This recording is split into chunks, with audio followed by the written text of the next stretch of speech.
Hi, I'm Peggy, and I'm here to tell you the story of a little girl named Daisy.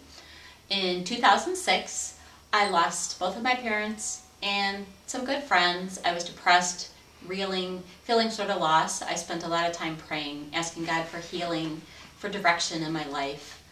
And He brought me to Comayagua, Honduras. Honduras is the poorest of the Central American countries, and in 2008, I went there with a group called All God's Children, where we spend most of our time taking care of kids in a couple of orphanages.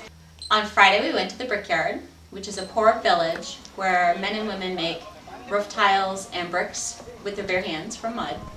And there's a lot of kids hanging around in that area.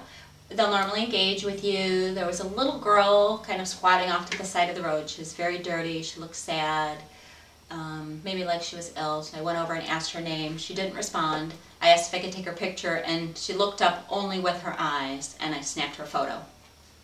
Saturday morning we went home, and I just kept thinking about this girl for weeks. She kept showing up in my thoughts, my dreams, my prayers. I just kept hoping there was someday I could see her again. There would be something I could do to help this little girl. In April, some of my friends were going back to the same village, so I collected things that I thought maybe she and her family could use, put them in a big burlap bag, wrapped a big red bow around it, and I slipped her photo inside. So Jono and I are walking down the street with the satchel, the blanket, and the red bow, and a 5x7 photo, and we're literally walking up to anyone that'll talk to us, and we held up the photo, and it's "Donde está?" and point to the little girl in the picture, and they would point us down the road. I had enclosed a card written in Spanish. Neither Bob nor Jono could read Spanish, so they gave it to the family and realized that nobody in that village could read, so they actually had to go back and get an interpreter to read this card.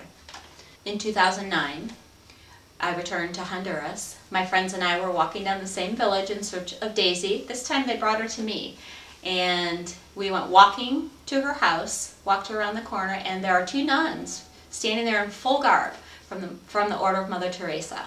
I asked why they were there, and they told me that they're commissioned to take care of the poorest of the poor, and they heard that there were children dying in this village. The mother, Esperanza, came out of the house holding two babies. They were emaciated, obviously malnutrition. The mother herself was not getting enough food, so she was not able to produce milk. The babies hadn't eaten at all. The nuns had brought them their first formula. The kids were very thin, sick, bug bites everywhere.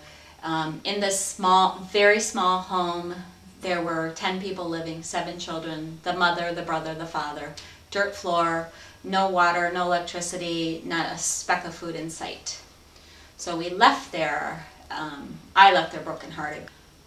So I went home, prayed a lot over this family, thinking, what can I do to help this family? What can little old me do to help this family that lives in a different part of the world?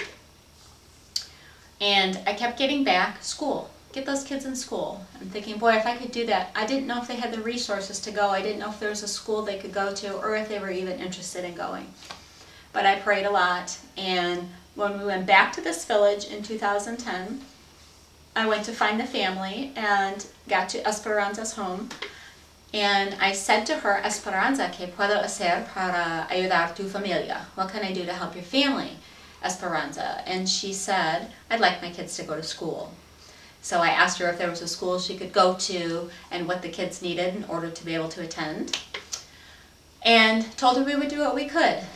In order for the kids to go to school, they need to have uniforms and school supplies. So my friends and I went shopping and got them all of the necessary items that they needed, and filled the car with groceries, pots, pans, other things that their family might need.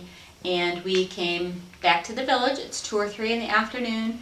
It's very hot, very quiet. It's siesta time, and we snuck up to the house holding 4 backpacks loaded with school supplies, knocked on the door, and when the kids came to the door, we said, guess what, kids? You're going to go to school.